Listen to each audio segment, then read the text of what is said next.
Salut à tous, alors je suis vraiment désolé pour ce petit moment d'absence qui a duré presque 3 mois. C'est que donc du coup je suis parti en vacances et après j'ai eu ma rentrée et vu que je suis pas chez moi, du coup ça a été un petit peu compliqué pour faire des vidéos. Mais donc du coup pendant ce temps j'ai pu lire des livres. Je ne suis pas resté sans rien faire. Donc du coup, j'ai lu ces 3 livres. Enfin, j'avais déjà lu les contes du Biddle le Barn.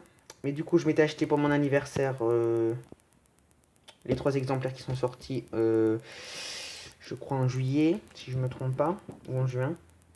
Du coup, je vais vous les présenter. Donc du coup, vous allez avoir tout ce qui concerne le livre, donc à droite ici, donc diamètre, taille, machin, enfin voilà, où c'est que je l'ai acheté. Donc ça sera dans la description. Où ça se trouve, où je l'ai acheté, enfin bon, voilà tout ça. Donc du coup, on va commencer donc par le plus connu, les contes de Biddle le Bard. Donc les contes de Biddle le Bard, il est vraiment génial ce livre. Donc du coup, on voit donc, j'avais donc le jaune, celui qui était folio, je crois. Donc il est super beau. Je me suis sûr, enfin je pense même qu'il a été designé par Minalima, si je me trompe pas. C'est souvent comme ça. Pas trop regardé. Donc du coup, la quatrième de couverture, elle est comme ça, donc avec le chaudron et le pied, le cœur, la fontaine et le casque. Voilà.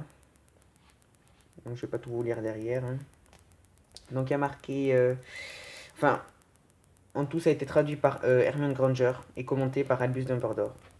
Voilà, avec les commentaires de J.K. Rowling. Donc voilà, alors en bas, il y a marqué note du professeur Albus Dumbledore. Et voilà. Donc, quand on l'ouvre, bon, attendez, ça c'est mon marque-page, hein. Donc, quand on l'ouvre, il y a comme une genre de page argentée avec des reliefs. Voilà, donc là c'est blanc. Donc, c'est un livre vraiment génial. Donc là, il y a comme une genre de pierre tombale avec des reliques de la mort dessus. Avec marqué, alors je sais pas trop ce qu'il y a marqué. Gnotus P vert. Je vois pas trop. Enfin voilà. Du coup, ça se met comme ça. Là, il y a le sommaire. Avec donc le sorcier et la marmite sauteuse, la fontaine de jouvence, le sorcier au cœur velu, Babiti Lapina et la souche qui gloussait, le conte des 3 frères, et après, message de Georgette Muller, présidente de Limos. Voilà. Donc je vais vous montrer vite fait quoi. Donc là c'est l'introduction. Donc je crois que pour chaque nouvelle histoire, il y a ce dessin là. Donc bon là c'est les contes du Biddle le Bard, ça explique en quelle année, tout ça, tout ça. Alors, il y a beaucoup d'illustrations aussi. J'ai beaucoup aimé. Même si je m'étais fait mon image dans ma tête dans le compte folio, mais j'ai bien aimé aussi. Voilà, donc ça c'est... je me rappelle même plus du titre.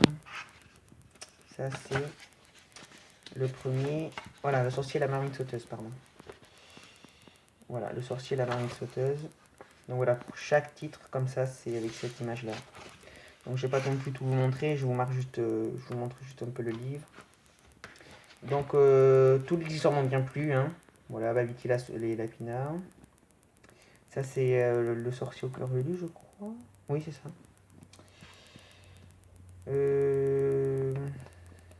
Enfin voilà, je vous montre à peu près. Voilà, et à la fin, il y a, je crois, enfin, à chaque fin d'histoire, il y a toujours un commentaire d'Albus Dumbledore. Et à la fin, du coup, il y a marqué tous les livres que J.K. Rowling a fait et qui est J.K. Rowling et qu'est-ce qu'elle a fait. Voilà. Donc, on va passer au Quidditch à travers les âges. Alors, le Quidditch à travers les âges, il y a beaucoup de gens, enfin, d'après ce que j'ai vu et entendu, qui n'aimaient pas ce livre, qui le trouvaient inintéressant, enfin, qui l'avaient juste acheté pour leur collection. Mais moi, personnellement, je l'ai adoré, parce que j'ai trouvé ça hyper intéressant. Donc, du coup, c'est exactement le même format que enfin, que tous les autres livres, quoi. Comment je veux dire, exactement le même format que les contes de Biddle le Bard et les animaux fantastiques.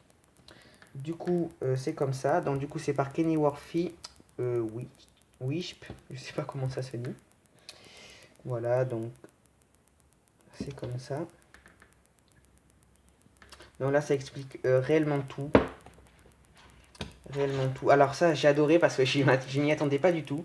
Bon là, c'est un peu la même couverture que ceux des contes Biddle de Bart. C'est un peu or argenté avec un vif d'or. Comme s'il était en train de voler. Donc ça, j'ai adoré ça parce que en fait, si on voit bien, il y a marqué propriété de la bibliothèque de Poudlard avec un petit cœur ici. Et donc du coup là, ici on voit donc Ron Weasley avec marqué gros nul ici avec marqué en retard 8 janvier. Là il y a Neville Londubat, Bones, Granger, Parbati Patil, Macmillan, Hermione alors là je sais pas qui c'est, Bulstrade, Hermione Granger et Drago Malfoy du coup qui les a achetés. Donc voilà, il y a un petit commentaire, là on dirait vraiment un livre de Poudlard, donc ça j'ai vraiment bien aimé. Ensuite on l'ouvre et il y a le Quidditch à travers les âges. Donc c'est un peu comme les contes de Biddle le Bard, hein, un peu la même chose. Voilà. Donc ils vont tout vous expliquer, le Quidditch et tout. J'ai vraiment trouvé ça hyper intéressant parce qu'à un moment ils mettaient des... alors je vais vous montrer un peu la suite. Alors là il y a les balais. Si. Voilà, là il y a tous les balais. Ils montrent les balais, ils parlent des balais, les battes, les choses comme ça. Alors. Là c'est les balais, oui, bon après c'est d'histoire entière. Voilà, là il parle dans tout le monde, comment il s'est déplacé. Donc chez nous, donc en Europe et en Amérique, il s'est déplacé avec des balais. En Asie, c'était avec... je sais plus. Je sais plus avec quoi il s'est déplacé. En tout cas, tout ce que je me rappelle, c'est surtout qu'en Orient, enfin vers l'Inde, des choses comme ça, il s'est déplacé avec des tapis volants. C'est assez marrant à imaginer. Donc voilà, donc là il montre des illustrations, il montre toutes les équipes de Quidditch. Voilà, il montre les blasons dans les canons de Chudley, enfin ceux qui sont assez connus quand même. Voilà. J'ai trouvé là, voilà, il y a toutes les équipes, il y a marqué en quelle année elles ont été créées, tout ça. J'ai trouvé ça vraiment hyper intéressant parce que voilà, comme là, par exemple, en fait, c'est des lettres. Ce sont des lettres qui ont été envoyées à certaines personnes et du coup, la personne qui a créé le Quidditch à travers les âges les a mises dedans. Donc du coup, c'est comme si c'était... c'est comme si on était dans... C'est comme si on connaissait vraiment le Quidditch et... Enfin, je sais pas comment expliquer. Du coup, voilà. Ça, c'était le vif d'or au tout début. C'était le vivet doré, là, je crois que ça s'appelait comme ça, le nom. Enfin, voilà. Du coup, j'ai vraiment apprécié ce livre. À la fin, c'est un peu la même chose. Ça présente J.K. Rowling et les livres.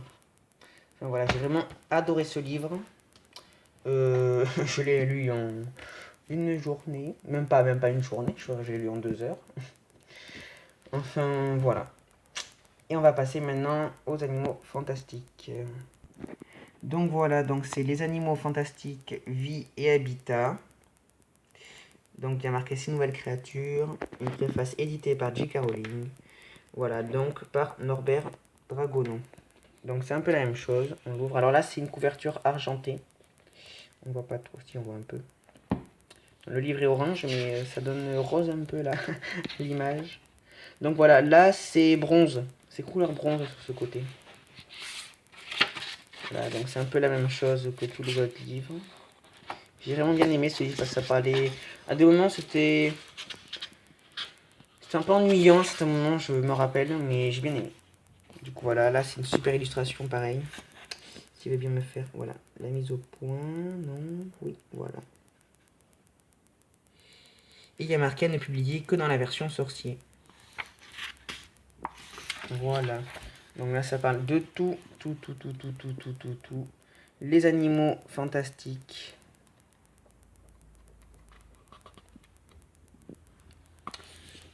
Voilà. Donc après je fais brièvement parce qu'après je peux pas non plus tout vous raconter. Hein. Ça deviendrait du spoil. Et alors là, par contre, j'ai été complètement choqué. Je pensais pas du tout qu'il y aurait ça. Alors je vous dis pas quoi. Mais si vous achetez le livre, il y a un énorme spoil.